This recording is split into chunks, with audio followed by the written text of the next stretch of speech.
los santos. Espero que disfruten con la conferencia. Yo la conozco, sé que va a ser muchísimo. Así que muchísimas gracias, Dolores. Y adelante. Hola, buenas tardes, ¿qué tal? A mí esto de la cámara por delante no lo llevo yo muy bien, pero en fin, me trataré de olvidarme de que está. Efectivamente, como ha dicho Irene, vamos a hablar esta tarde de estos conceptos de lo sagrado, lo profano, o lo profano, lo sagrado, lo santo. ¿Qué nos lleva a hablar de esto? Pues nos lleva primero el mandato délfico, conócete a ti mismo. Es decir, dentro del ámbito de la filosofía, que es lo que aparece en el frontispicio del templo Apolo en Delfos y que se le atribuye a algún filósofo presocrático, sino a todos, pues ese conócete a ti mismo y podrás conocer el universo y los dioses es como una declaración programática de lo que es la filosofía, ¿no? Y dentro de ese conocimiento de nosotros mismos, pues está el que nos preguntemos quiénes somos, que cuando hablamos del alma, el otro día lo estuvimos comentando, ¿no? El tema del alma, ¿qué queremos decir cuando hablamos del alma? Yo tengo un alma, o mi alma tiene un cuerpo, ¿no? Es decir, ese tipo de preguntas nos llevan a conocer qué somos realmente. Me voy a poner bien porque me gusta ver a toda la gente, así me doy cuenta que no le está gustando. Bien, entonces, nosotros dentro del contexto, pues también partimos de una reflexión que ya se viene haciendo, pues, bueno, yo la fecha que tengo más fidedigna, la de 1916, de cuando Max Weber habla del desencantamiento del mundo, ¿no? Y la crítica que hace Max Weber es demoledora, le siguen otros muchos intelectuales, muchos pensadores, en el sentido de que el mundo occidental ha entrado en una, digamos, una dinámica muy fuerte de hiperracionalidad, cuando esa racionalidad se refiere a no solamente a un cientificismo a la hora de conocer que parte de todo lo que es razonado, todo lo que es explicable, todo lo que es medible es válido, no hay nada más allá de todo esto, y el mundo no se puede interpretar con razones metafísicas, básicamente. Es decir, llega a decir, bueno, es que alguien que se interese por lo metafísico va a ser descalificado inmediatamente. El análisis de Weber es muy largo, es muy potente, y bueno, estábamos hablando hace 100 años, que diría Max Weber si estuviera en este mundo, porque realmente esa desacralización o esa fuerte hiperracionalización, el cientificismo que lleva al nihilismo, que también denunció en su momento Nietzsche, y estamos hablando mucho antes que Max Weber, todo esa caer en la nada, es decir, el ser humano sometido a un sistema potente. Pensemos que Weber también criticó al capitalismo, ¿no? Es como un engranaje donde el hombre no tiene más horizonte que el trabajo, la producción y los réditos que obtiene por ese trabajo y esa producción, que se ven constantemente amenazados por la potente aparato burocrático de los estados. Digamos que se viene a hacer ahí eso sin tener otra perspectiva que esa. Al final la vida se resume en estar a las expectativas, es decir, responder a las expectativas de la sociedad con respecto al trabajo, con respecto al dinero, con respecto al bienestar material, y barrido absoluto sobre toda otra inquietud metafísica. Esta crítica pues la sintetiza también Jung.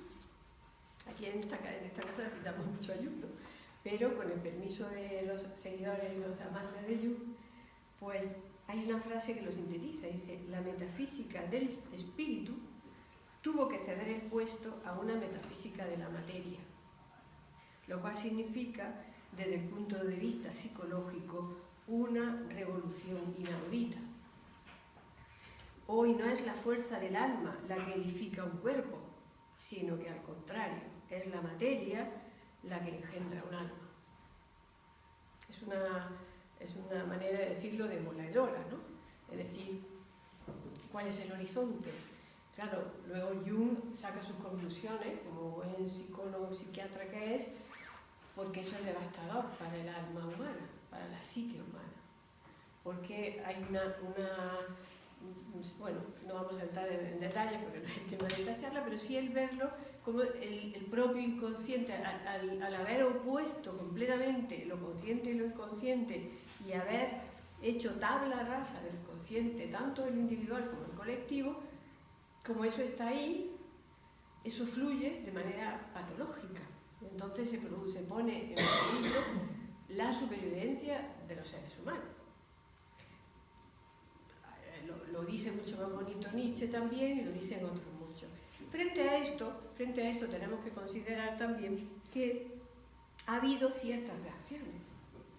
Ha habido reacciones de buscar otro tipo de definiciones, otro tipo de interpretaciones de lo que es el ser humano, de cuáles son las instancias con las cuales el ser humano se conoce a sí mismo, cómo las interpreta, y ahí surge lo que en un momento dado se llamó el nuevo espíritu antropológico, que es una manera de interpretar al ser humano de una manera mucho más compleja, como un ser complejo que no solamente está constituido de materia y mente, sino que tiene otras potencias, como la imaginación simbólica, a la cual se le da una gran significación.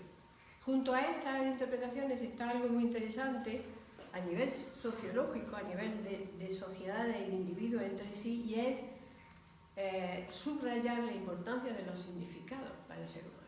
Para los seres humanos las cosas no solo son, sino que también significan. Y ahí tiene un papel muy importante, predominante, el lenguaje que usemos, porque de alguna forma nosotros añadimos significados a las palabras que usamos y esos significados fundan las percepciones que tomamos de ellos. Esto incluso en un universo material, incluso en un universo meramente físico, nada metafísico. Pero muchas veces cuando estamos hablando entre los seres humanos tenemos que tener en cuenta los significados o lo que significan las palabras, esa misma palabra para distintas personas, o lo que también significan los objetos. Hay objetos, hay hechos, hay cosas, hay comportamientos, costumbres sociales que tienen un significado especial para mucha gente, por ejemplo, ¿no? Eso hace que haya cosas absurdas en nuestra sociedad y que son irracionales dentro de ese mundo racional en el que vivimos, o presuntamente racional. Pongo un ejemplo tonto. El ejemplo de los sueldos astronómicos de los futbolistas, ¿no? Por ejemplo. Todo el mundo está dispuesto a salir a la calle a reclamar su bajada de sueldo a los políticos, a esto, a los de más allá, es decir, reivindicar derechos, etcétera, etcétera. Y las obligaciones de estos individuos, y cómo todo el mundo considera normal que una persona que se dedica a un juego, un espectáculo, cobre esas cantidades astronómicas, que ya desbordan los presupuestos generales de las ciudades, por ejemplo, ¿no? Entonces, ¿por qué? Pues que le hemos dado un significado al deporte de masa, al deporte espectáculo. Le hemos dado mucho significado a los espectáculos, de tal manera que incluso la vida social se condiciona a los espectáculos. ¿Eso qué significa? ¿O qué quiere decir más bien? Pues quiere decir que hay elementos de nuestra psique que no son tan racionalizables ni tan racionales. Esa sería una de las premisas. Y bueno, ahí ya vamos, porque vamos a hablar de lo sagrado y de lo profano y todas las demás cuestiones. Yo simplemente os invitaría a hacer un poco de memoria, ¿no? No me importa que os distraigáis haciendo eso, ¿no? Haceros las siguientes preguntas. qué bonito, ¿no? ¿Cuándo se Es pone? un árbol de Navidad.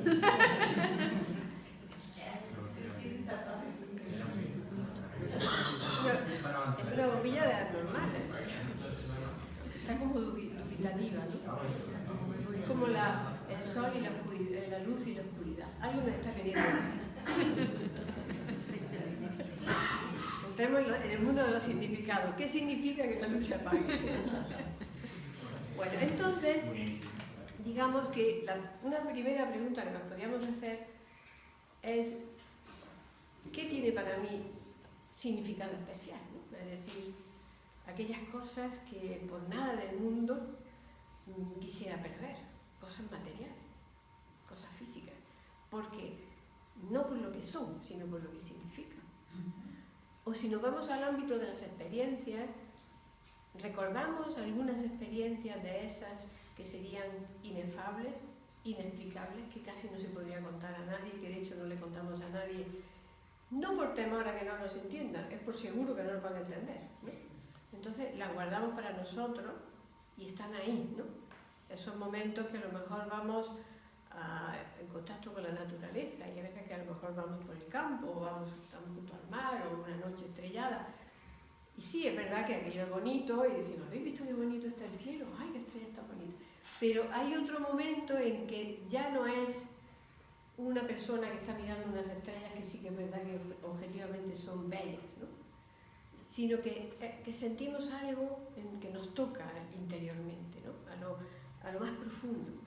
De tal manera que ya no vamos a olvidar nunca ese cielo que vimos, o no ya el cielo que vimos, sino el sentimiento que tuvimos al ver ese cielo.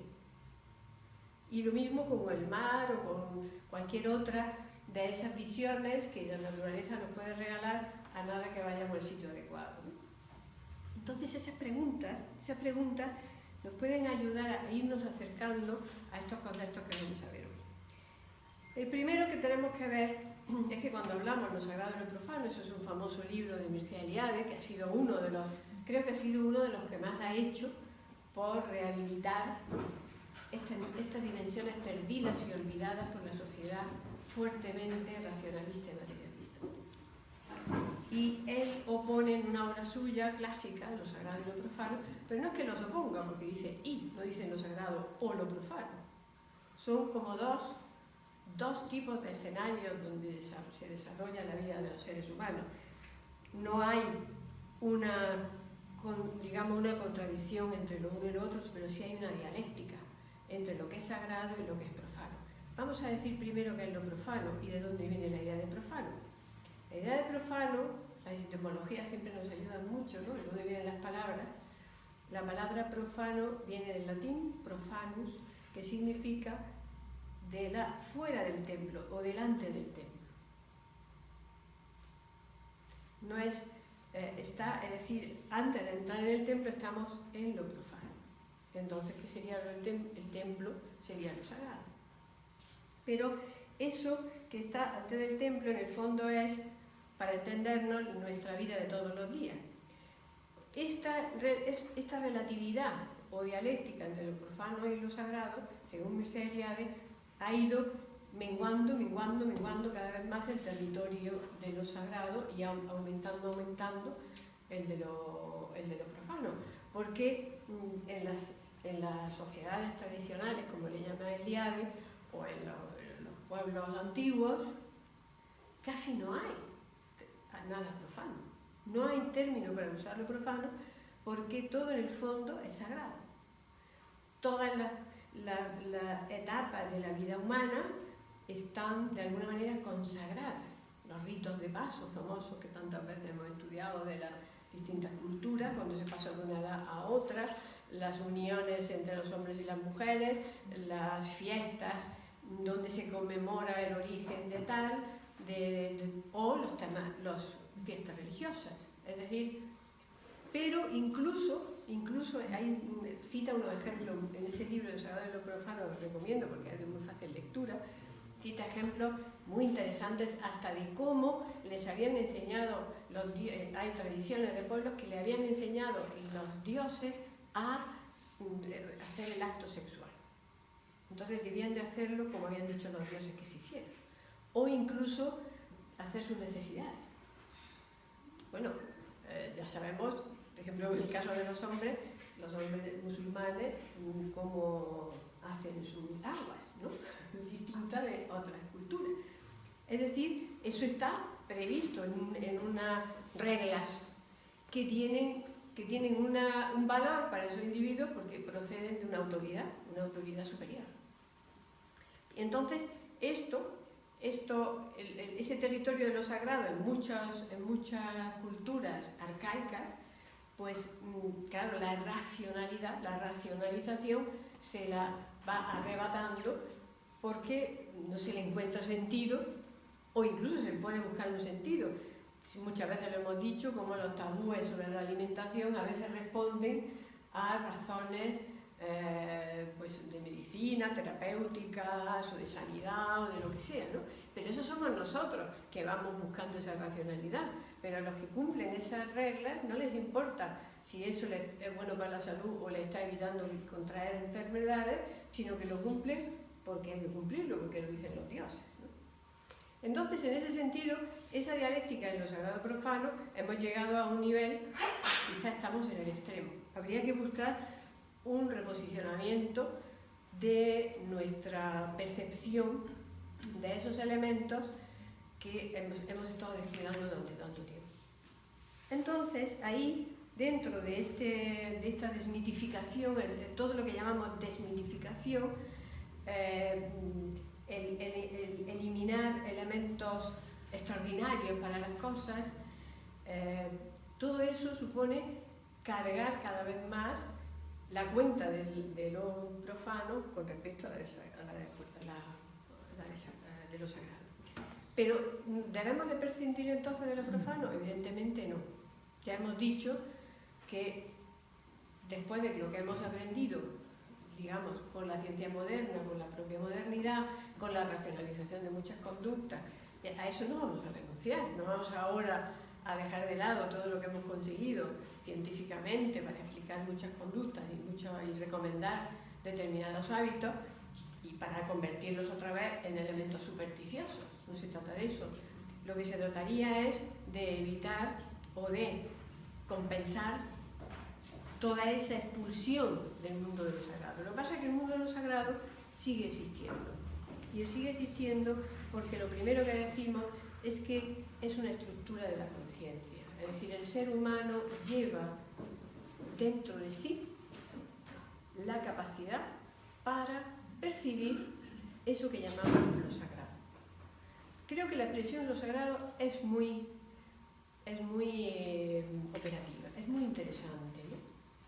Primero es un término neutro, lo sagrado. No se refiere a ningún tipo de religión en concreto, no es lo religioso, porque ya tiene unas connotaciones que nos confundirían un poco. Pero quizá donde más se ha identificado lo sagrado, o con el concepto, o con la idea que más se ha identificado lo sagrado, es con la idea de el to seion de los griegos, ¿no? Con lo divino. De hecho, es lo más frecuente que leamos en los textos filosóficos, la mención a lo divino, y menos en lo sagrado, que es una expresión más moderna. Pero, en definitiva, significan más o menos igual. Es decir, eso que llamamos lo divino, eso que llamamos lo sagrado, es como la gran plenitud del ser, como concepto. Claro, estamos racionalizándolo. Lo interesante de lo sagrado es que se sienta, porque tiene la cuestión de que se manifiesta lo sagrado. Es lo que llamamos una hierofanía. Lo sagrado se hace presente. A eso me refiero con esos momentos en que a veces captamos algo de nosotros mismos, de nuestro ser interior profundo, que está más allá de nuestra parte psicológica, ¿no? Es decir, es como si algo inefable que no podemos describir se hace presente a nosotros. Ese es uno de los movimientos característicos de lo sagrado. Lo sagrado se hace presente, se hace manifiesto. Y ya empezaríamos a ver un poco a qué le llamamos lo sagrado. Estamos hablando de esa dimensión de la conciencia. Nosotros, el ser humano, la humanidad, sacraliza.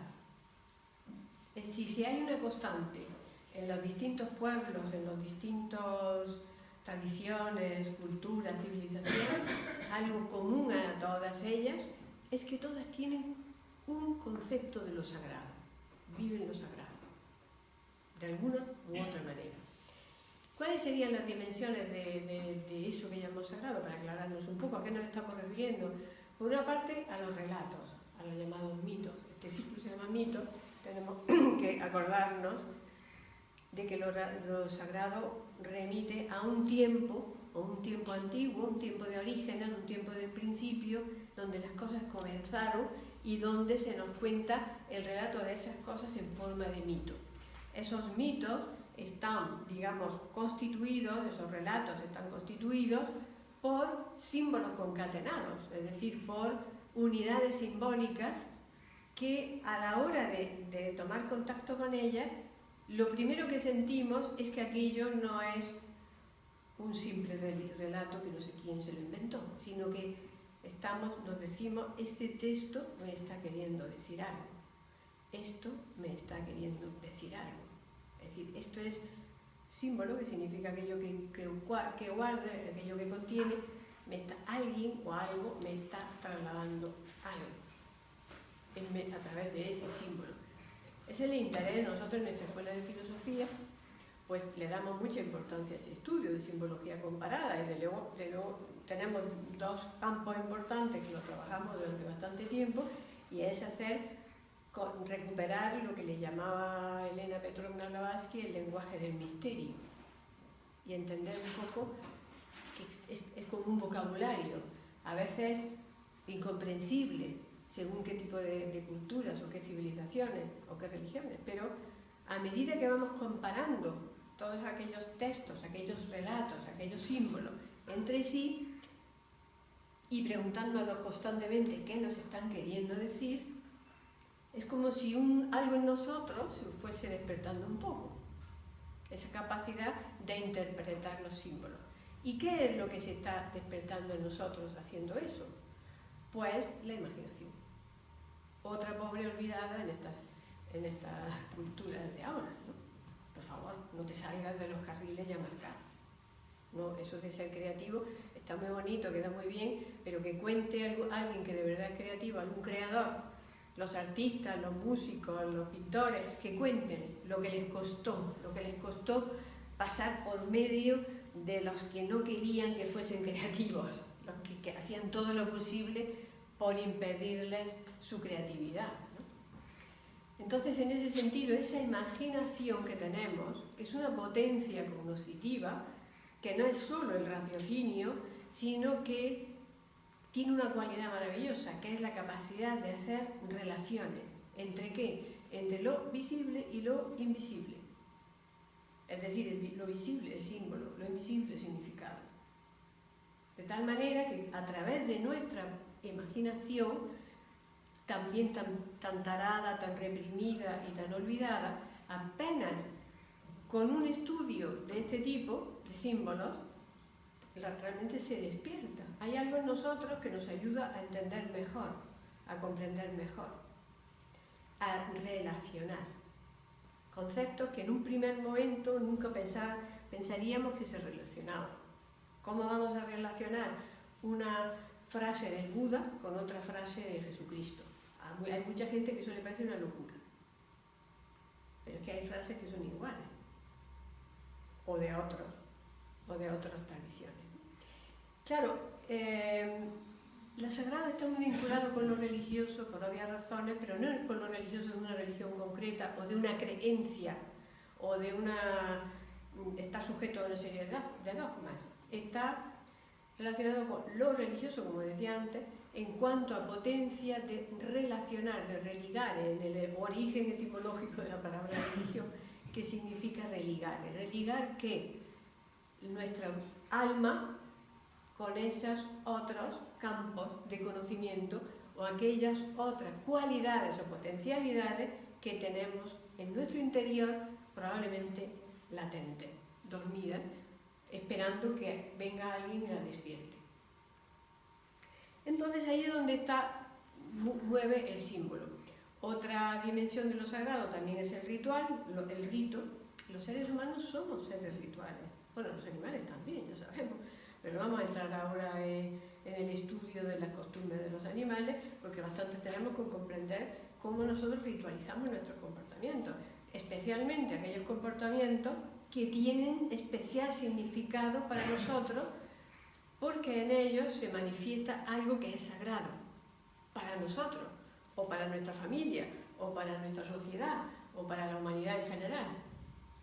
De tal manera que estamos siempre buscando esa presencia, esa realidad metafísica.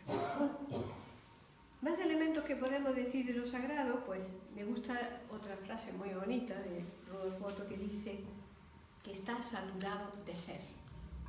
Lo sagrado, al decir que es una dimensión mayor, que es como un mundo otro que se nos presenta, me encanta la palabra de saturado de ser, es como una esencia potentísima, algo que como que nos saca del tiempo y del espacio.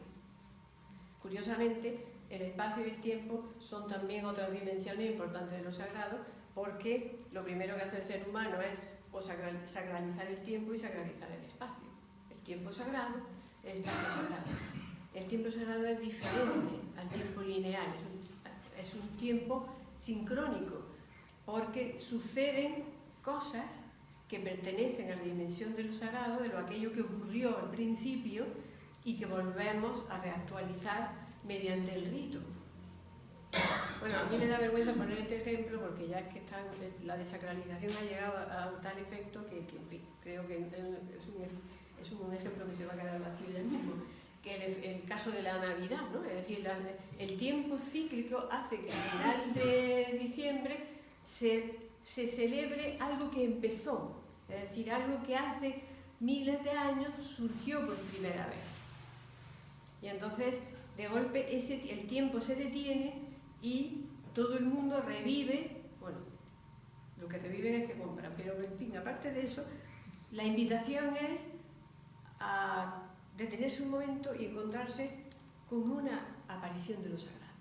Es decir, ¿qué se ocurre cuando se celebra esa Santa Noche, como ese villancico tan bonito que se llama Oh Santa Noche, Oh Noche Santa? Pues porque en ese momento hubo una manifestación de lo sagrado. Dios se manifestó con el relato sagrado de esa presentación, de esa hacerse presente. En el sentido de presentación, de hacerse presente, como llamaríamos hierofanía, ¿no? Manifestación de lo sagrado. Entonces, ese tiempo se sale de lo cotidiano, se sale de las costumbres de todos los días, nos saca de todo esto y vivimos en ese tiempo cíclico que dentro de otro año se habrá terminado el ciclo y volveremos a vivir el nacimiento de alguien que murió durante el ciclo, pero que vuelve a nacer porque es como que el espíritu se vuelve a manifestar. Entonces, este elemento de la ritualización es importantísimo. Los ritos que están presentes en nuestras vidas, pues cuando esos ritos están referidos a lo divino, a lo sagrado, tienen una potencia muchísimo mayor, claro. ¿Para quién? Para aquellos que estén dispuestos, es decir, que de alguna manera hayan abierto, hayan ensanchado su mente. ¿Hay algún niño que esté llorando? Fuera. Parece un llanto. ¡No! Pobrecito. Es un niño virtual. De alguna manera, de alguna manera, estas dimensiones del tiempo sagrado y del espacio sagrado, de los ritos, de los mitos, de los símbolos, de los arquetipos también, hacen una función liberadora de nuestra psique. Es como, no diría yo un mecanismo, ¿no? Pero sí es algo que conecta con esa profundidad, como le llamaría Jung, la profundidad de la mente, ¿no? La parte más profunda de nuestro yo. Conecta con eso. Hay algo en nosotros, algo también de sincronicidad, con un tiempo y con un espacio sagrado vivido, que lo llevamos con nosotros. Jung decía que toda la historia de la humanidad estaba dentro de cada nuestro inconsciente, de cada ser humano. Solamente era cuestión de rescatar las partes válidas de los recuerdos que tenemos ahí, ¿no? Y de nuestras propias pulsiones internas. Esta hierofanía, entonces, como manifestación, es un poco, casi es como aleatoria, es como cuando los místicos nos traen a veces bastantes elementos sobre lo sagrado, cuando el místico dice que ha visto a Jesús, o que ha visto a la Virgen, o que se le hizo una luz, se le hizo potente. Y bueno, a veces también los que ven ovnis, sin llegar a ser místicos, pero de golpe te cuentan unas cosas bastante sorprendentes de unas luces que vieron encendidas y que sentían que esas luces le estaban llamando de alguna dimensión invisible que de golpe se hacía visible y los dejaba anonadados, los dejaba como el que ha visto ha tenido una visión. Entonces nosotros nos sorprendemos, ellos también se sorprenden y sienten la presencia de algo que tiene como que se ha hecho presente de una manera no de carne y hueso, no en la materia, sino de alguna extraña manera que uno identifica desde dentro, como si algo en mí estuviese en común con lo que tiene eso, que podría ser lo divino o lo sagrado, que se me ha hecho manifiesto. Y bueno, los santos significa algo parecido, la verdad. Lo que pasa es que a mí me interesa el tema de los santos porque ahí, de alguna forma, en ese concepto, aunque no se use como tal, porque la desacralización también lo afecta, es difícil que ahora se diga tanto es que fulano es un santo, salvo en un contexto netamente religioso, en la parte social no, pero sin embargo lo que decimos de un santo sí lo admiramos en personas que tienen algo que no tienen los demás. Es decir, el santo es como alguien que hace visible lo sagrado a través de su vida. Tiene un componente moral bastante fuerte. En lo que nosotros pensamos, ¿qué pensamos que es un santo? Un santo que cumple todas las normas morales, aún a riesgo de perder su vida, de perder sus bienes o de ofrecer incluso ofrecerse a sí mismo. Y curiosamente, esto es un ejemplo interesante porque en nuestras sociedades tenemos bastantes santos laicos. Yo recuerdo Fernando de los Ríos, que fue un político y rector de la Universidad de Granada, era un hombre, un gran orador y con una gran fuerza interior. Era un especialista en Platón y era un hombre de vida interior. Y le llamaban el santo laico, porque decía que hablaba como un cura. Es típico que a veces, cuando uno habla de cosas espirituales, hay la gente que dice, parece que habla como un cura, ¿no? Porque en ese sentido, porque aquel que habla del espíritu, ¿no? Le llamaban el santo laico.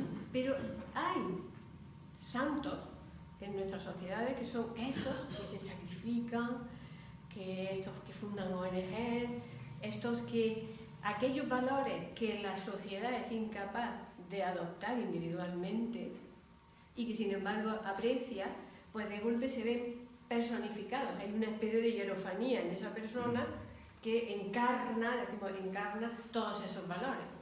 Y un poco laicamente se le santifica, se le reconoce como santo. Es interesante también. Es como los héroes, como cuando hablamos de los héroes en las películas o en los esquemas de los relatos, el héroe es aquel que hace aquellas cosas que los demás quisiéramos hacer, pero seguramente no nos atrevemos a hacer. Pero para justificar nuestra cobardía, pues los ensalzamos a ella. Es una cosa un poco extraña la relación que hay entre la persona vulgar y el héroe, el llamado héroe. ¿Qué tiene ese héroe? Pues el héroe, por definición, es hijo de un ser divino y de un mortal. Es decir, tiene algo divino. Por eso es el arquetipo del ser humano. Por eso todo ser humano, si quiere realizarse, va a usar de alguna manera el recorrido que el héroe ha tenido que hacer para reivindicar su parte divina.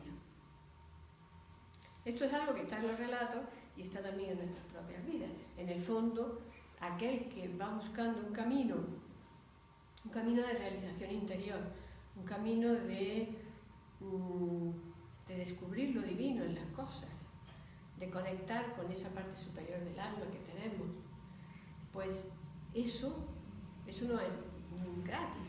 Es decir, eso le va a suponer sacrificios, esfuerzos, despegarse de la manada, ¿no? Con perdón por la palabra, despegarse de todos los demás, ¿no? Es decir, hacer que no lo comprendan en sus aspiraciones, porque ya sus aspiraciones ya no son el dinero, ni el éxito, ni la fama, ni la buena posición, sino que hay otras metas en ese que se va descubriendo a sí mismo, su parte divina, y tendrá que aguantar. Porque incluso si tiene una meta colectiva, una meta para la sociedad, para que el mundo sea mejor, van a hacer todo lo posible para que no alcance esa meta. Y ahí es donde va a estar su heroísmo, seguir adelante a pesar de las dificultades. Todo eso es un derrotero que es un poco la alternativa que podemos encontrar para este descreimiento y esta desacralización que estamos viviendo. La recuperación de esa figura, la figura del héroe. Y pues quizá como conclusión, pues ya quiero que hagamos un poco de debate, quizá como conclusión yo creo que pues la conclusión que podemos sacar nosotros en Nueva Acrópolis la tenemos ya muy pensada. La idea de la filosofía porque la filosofía nos prepara para que algo en nosotros se despierte. Esa intuición, esa parte espiritual un poco oculta, eso divino en nosotros, se despierte y se abra. Y dice el propio Platón en la Carta Séptima, cuando se ha frecuentado durante largo tiempo y cuando se ha convivido con la filosofía, entonces brota repentinamente la verdad en el alma, como de la chispa brota la luz y enseguida crece por sí misma. Esto es interesante. El camino filosófico es un camino, según nosotros lo entendemos, de vivencia. Nos hemos inspirado mucho en esa filosofía práctica a la romana de los sucesores de Sócrates, ¿no? De muchos discípulos de Sócrates que crearon esas escuelas de filosofía que buscaban una práctica, una presencia en la sociedad dando ejemplo. Y entonces de ahí que entendemos la filosofía como algo que se vive, que no es una teoría o una entelequia, sino que se vive durante todos los días y sobre todo pues con esa esencia dialéctica de las preguntas que nos hacemos constantemente y la búsqueda de respuestas. Y eso es lo que nos va preparando, eso, con todos sus elementos que lo acompañan, es lo que nos va preparando día tras día, si estamos constantes, por una parte, a desarrollar en nosotros lo que llamaba Aristóteles las virtudes. Es decir, unas habilidades que ya no son meras habilidades para una subsistencia física, sino que son habilidades para una subsistencia metafísica. Porque bueno, para aprendernos a desenvolvernos en el mundo también es necesario, tenemos que tener un oficio, tenemos que ganarnos la vida, tenemos que hacer ese tipo de cosas, pero eso forma parte de un elemento material básico, pero hay que también adquirir una serie de habilidades propias de la vida metafísica, de la vida mística, podríamos decir en este caso, de lo sagrado, del sentimiento de lo sagrado, de cómo resolverlo, cómo estar acompañado diariamente de esa dimensión de nuestra conciencia que es la más importante de todas, que es la que nos pone en contacto con lo sagrado. Por lo tanto, ese entrenamiento nos lo propone la filosofía, pero la filosofía no es un fin en sí misma, es un camino, es una senda. Su propio nombre lo dice, llegar a la sabiduría, ¿no? Cuando se llega a la sabiduría es cuando se llega a Dios, ¿no? Entonces ahí es donde está nuestra propuesta. Una propuesta de alcanzar nuestra individualidad, ¿no? De pensarnos a nosotros mismos como unidad y saber esa unidad, cuáles son las metas que quiere alcanzar, cuáles son las metas propias, ¿no? Que sea algo que sea propio del ser humano, que sea en nuestra categoría humana, no en nuestra categoría de ciudadano, productor, trabajador, currante, etc., sino de ser humano con una individualidad que significa tener un destino propio, no ser un mero juguete de una sociedad que ya sabemos que está fundamentada en la manipulación al servicio del poder. Y ya sabemos muchas cosas de esto. Felizmente podemos analizarlas si somos suficientemente independientes. Pero eso también está bien que nos sintamos libres de todas esas ataduras y las sepamos reconocer y las manejemos si no tenemos más remedio. Pero lo importante es lo otro, lo importante es el despertar interior. Y esa es un poco la conclusión, y por eso el que incorporemos lo sagrado a nuestras vidas, que es mi recomendación. Entonces, si queréis hacer alguna pregunta,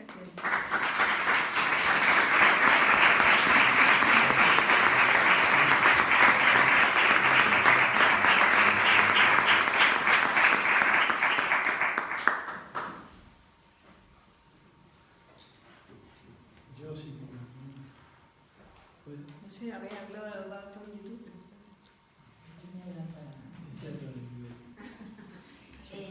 María Dolores, has dicho que la imaginación relaciona lo invisible de lo visible. Y en ese momento se me vino a la mente que a veces usamos de manera peyorativa la imaginación. No ser tan imaginativo, ¿no? Sí. No fantaseando. Yo creo que me gustaría que me dijeras cómo reconocer cuando estamos o alguien está llegando a esa fantasía y no realmente está llegando a lo divino, que es donde debe de conectar. Es una buena pregunta porque es difícil. O sea, la imaginación tiene mala imagen porque se la confunde con su hermana loca, que es la fantasía, ¿no? Y entonces la fantasía creo que es la mejor manera de distinguirla, por lo menos según mi reflexión, es que la fantasía, las ideas fantásticas, diríamos, se apoderan de la persona, ¿no? Y creemos algo que es totalmente falso, ¿no? O sea, nos hacemos falsas ilusiones, como se suele decir, ¿no? Entonces, uno se quiere convencer a sí mismo de una cosa y entonces se ve poseído por esa convicción o por el fanatismo. En el fondo es una forma de fantasía, ¿no? Yo me creo que todo lo que yo haga, como lo hago en nombre de mi idea, de mi ideología o de mi principio, es válido y los demás tienen que aguantarse, ¿no?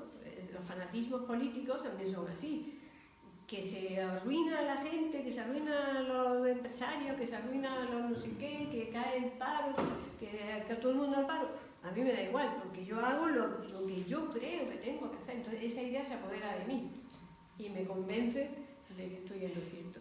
Mientras que la imaginación, la parte imaginativa, es un gran trabajo. Es decir, yo creo que la diferencia es que la idea fantástica se apodera de la mente de alguien y la ocupa, mientras que la imaginación surge de dentro a afuera. Y entonces es plantearte a dónde quieres llegar y buscar también los medios para llegar a eso. Eso requiere mucho esfuerzo, requiere mucha reflexión, requiere una iniciativa individual, requiere todo un proceso. No es algo que se da de por sí. Hay gente más o menos imaginativa, más o menos creativa, pero también se puede reprimir siendo pequeño, cuando dice no te distraigas, pues porque a lo mejor ese chavalín pues le gusta pensar en otras cosas. Eso hay que educarlo. ¿Cómo hay que educarlo? Pues canalizando esa capacidad, ¿no? Y canalizando, si quieres hacer un dibujo, cómo quieres hacer el dibujo, hacer que salga de dentro y no simplemente saltar de una cosa a otra. Ese es el problema que hay también en la educación actual, ¿no? Que no se penaliza lo que sea creativo, se penaliza en la gente. Yo lo he visto a lo largo de muchos años, como a mí me llegaban alumnos creativos que habían estado reprimidos toda la vida, porque decían, ¿y esto para qué te sirve? ¿Y esto para qué sirve? Y vaya trabajo que quiere este trabajo, ¿y para qué? ¿Es esto qué es? Estudia una carrera seria, cosas de ese tipo, ¿no? Entonces, no. Porque por otra parte se entiende que es peligroso, es decir, En el fondo, esta sociedad quiere controlarlo todo, ¿no? Esa hiperracionalización hace que todo tenga que estar controlado con una serie de normas muy rígidas, muy claras y muy puestas. Y las combinaciones de las 2 o 3 cosas no se ven tanto, o esto, pero no se ve esto y esto. Creo, no sé si te he contestado. Gracias. ¿Pudiera ser que entre la fantasía y la imaginación hubiera una conexión? ¿Pudiera ser que, por ejemplo, esa fantasía motivara la imaginación? Bueno, dicen en los estudios sobre creatividad y tal, que se hace el famoso brainstorming, ¿no? Cuando te dicen, el brainstorming es una técnica para promover la creatividad en el trabajo, ¿no? Es decir, bueno, ¿cuáles son los problemas que tenemos aquí? Pues vamos a definirlos, tal y tal. Y ahora vamos a pensar soluciones y te dicen, piensa lo más loco que se te puede ocurrir, no te refrenes, ¿no? Porque se busca que no haya racionalidad, ¿no? Entonces, ahí un poco la fantasía ayuda, pero luego tiene que haber un discernimiento posterior. Yo creo que tiene que haber inteligencia después. Si puede ayudar un poco de fantasear, voy a fantasear un poco. ¿Qué pasaría si me tocara la lotería? ¿Qué haría? Pero a lo mejor tú fantaseas con que toca la lotería y te sirve para reflexionar sobre qué es lo que es importante para ti. Y de golpe no se te ocurre nada. Dices, pues es que tampoco tengo tanta necesidad. Si es que son cosas materiales. ¿A quién ayudaría? Pues ahí vas a notar cuáles son las causas que para ti son importantes. O sea que también de esa especie de salida se pueden conseguir cosas. Eso los artistas lo saben. Los artistas, cada vez que van a hacer una obra, y todos en el fondo somos artistas, ¿no? No es solamente el arte puro, sino que todos hacemos, ¿no? Todo lo que sea hacer la poiesis, las actividades poéticas que hacen, pues tenemos que vencer muchas resistencias de la materia para que se encarne esa idea que estamos teniendo, y ahí dialogamos con nosotros si esa idea era descabellada o era real, ¿no? Porque eso también ha pasado en la historia, ¿no? Cuánta gente ha planteado una idea que parece descabellada, una locura, y al cabo del esfuerzo, del trabajo de esa persona, luego se ha visto que no era descabellada, que era acertada, ¿no? Si no hubiese tenido esa pequeña locura al principio, no hubiese habido luego ese resultado, ¿no? O sea que van un poquitico de la mano. Sí, porque cuando dicen también, los antropólogos dicen que el Homo sapiens también es Homo demens. O sea, todos tenemos un poco en nosotros el caos nuestro, ¿no? En el fondo, como nos han adiestrado, nos han amansado, parece que todo ese caos no está. Claro que sí, tenemos un caos dentro de nosotros. Hay que reconocerlo. Perdona que José la había presentado antes. No, simplemente profano y laico tienen la misma significación o son palabras diferentes. Es distinto, el laico es aparte de la religión. Creo que va más directamente fuera de la religión, ¿no? Aunque realmente es como secular del tiempo, del mundo, ¿no? El laico es el que no es religioso, el que no practica una religión, una manera de decir, bueno, no se significa. Lo profano está en todo, el laico también tiene lo profano y lo sagrado, aunque diga que sea laico. También tiene su sentido sagrado el laico. No está relacionado con que tenga creencias, porque es que es una dimensión de la conciencia, ¿no? También va a sacralizar, va a reconocer como sagradas ciertas cosas. ¿Cómo le recomendarías el análisis de los mitos? En el sentido en que decías, el mito de alguna manera es como una especie de unidad didáctica que nos recuerda determinados impactos o determinados momentos. Entonces, a través del mito, apuntabas que podemos entrar en el tiempo sagrado, en el momento sagrado. Y ese tiempo sagrado sería algo así como un presente eterno, en donde se rompe la estructura espacio-tiempo y en donde parece que el que vive ese espacio y ese momento está más allá del espacio y del tiempo y por lo tanto está en una especie de presente eterno. Entonces, ¿qué recomiendas? ¿Cómo recomiendas el uso de los mitos? Has tocado un poco el mito de los equinoccios y los solsticios, que cómo se representan cada vez en diciembre, por ejemplo, el solsticio de invierno. pero también está el mito del diluvio, que se repite en Napistín y en Noé, es decir, y hay mucha coincidencia. ¿Cómo estudiarlos? ¿Cómo analizarlos? ¿Cuál es tu Yo recomendación? es que creo que lo mejor es ver que uno mismo que va encontrando a través de ello. O sea, lo interesante de estudiar la mitología, los símbolos de las distintas religiones, etcétera, está en que uno paralelamente que está haciendo ese estudio se va conociendo también a sí mismo, está viendo, te está contando cómo las cosas comenzaron, cómo vinieron en su origen, ¿no? Cuál es el origen de todo, con unos personajes y con un inicio. Es algo como viene el cosmos a nacer, ¿no? Cómo surgió el mundo, o cómo los seres humanos surgieron. También hay mitos que cuentan eso, ¿no?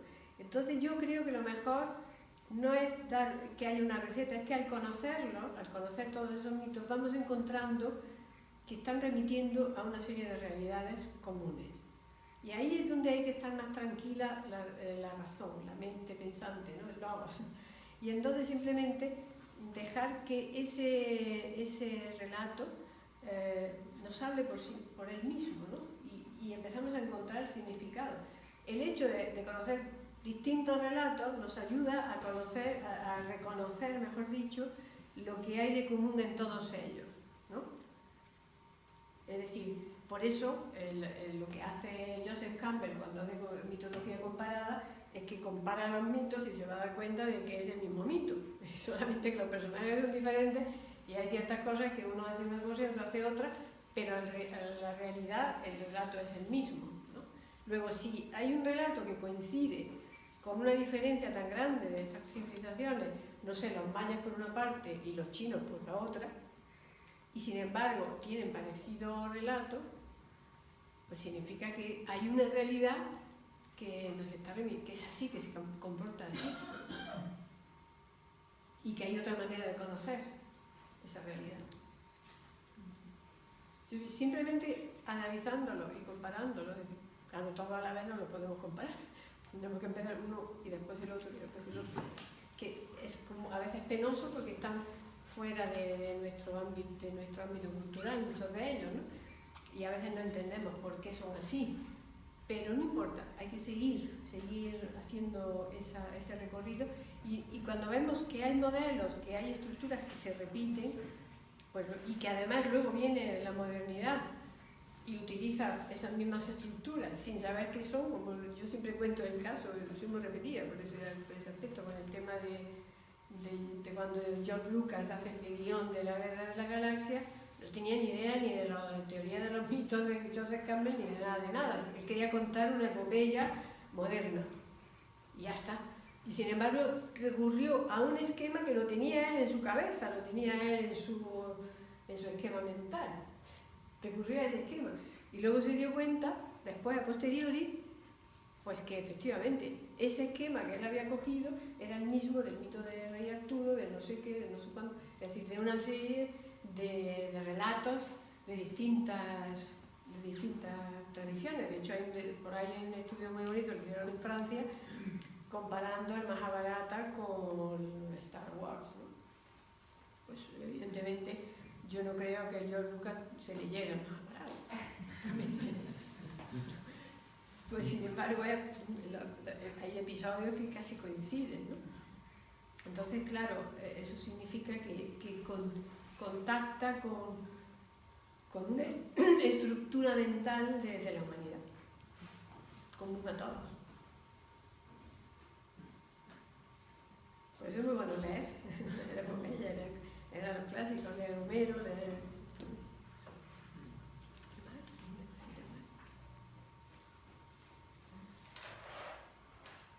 Pues encontrar con lo sagrado y lo divino. Yo creo que a la vez se me hace un aplauso.